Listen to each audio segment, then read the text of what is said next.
নমস্কার, হাইলাকান্দি দর্পণ TV news চ্যানেলের পর্দা দর্শকদের স্বাগত। খবর পড়ছি নিকিতা মালাকার। শুক্রবার ভারতবর্ষে বিপ্লবী কবি কাজী নজরুল ইসলামের 126তম জন্মদিন উপলক্ষে একটি সাংস্কৃতিক অনুষ্ঠান এবং আলোচনা সভা অনুষ্ঠিত করে এআইডিএস ও এআইজিওয়াই ও কিশোর কিশোরী সংগঠন কমিশন এবং এআইএমএস এর কাছাড় জেলা কমিটি। গত 26শে মে সকাল 7 ঘটিকায় সংগঠনগুলির জেলা কার্যালয় থেকে মিছিল করে পার্ক রোড স্থিত কাজী নজরুল ইসলামের মূর্তির সামনে উপস্থিত হয়ে সংগঠনের কর্মীরা তাকে শ্রদ্ধাঞ্জ অর্পণ করে বিভিন্ন অনুষ্ঠানের ধারাবাহিকতায় আজ সমাপ্তি অনুষ্ঠান অনুষ্ঠিত হয়। এআইডিওয়াই এর কাছাড় জেলা সভাপতি অঞ্জন চন্দ্র সভাপতিত্বে আলোচনার সভায় সবার উদ্দেশ্যে ব্যাখ্যা করে বক্তব্য রাখেন এআইএমএসএস এর পক্ষে সম্পাদক এবং মুখ্য আলোচক হিসেবে আলোচনা করেন এআইডিএস এর রাজ্য সহ সভাপতি হিল্লোল ভট্টাচার্য।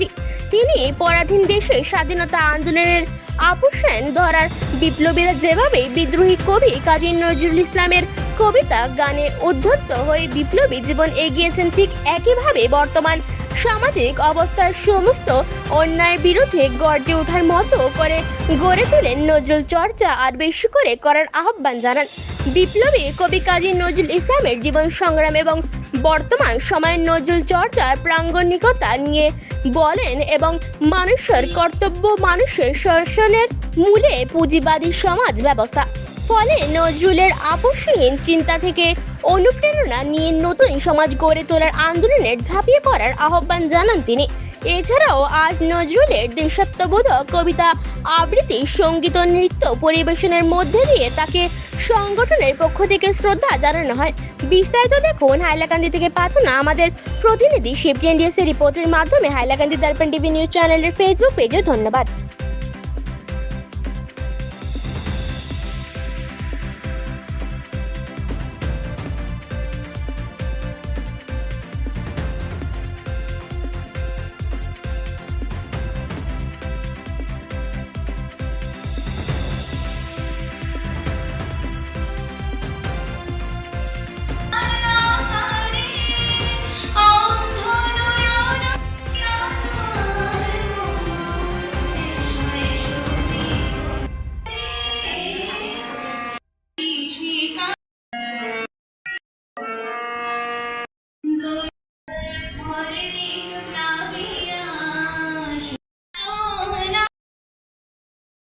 আমাদের মনের মধ্যে গেঁথে দিতে পারি এবং তাকে ভিত্তি করে আমরা গান গাইবো, আমরা সঙ্গীত, আমরা গান গাইবো, আবৃত্তি করব, নৃত্য করব, নানা কিছু করব। আবার সেই নজরুলের গান গাইতে গাইতে আমরা আন্দোলন করব।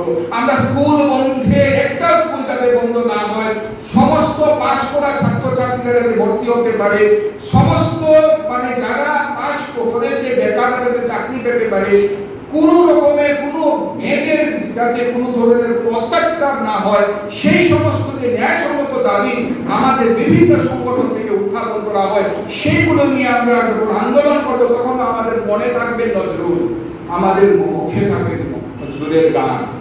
সেইভাবে আমরা নজরুলকে স্মরণ করবো।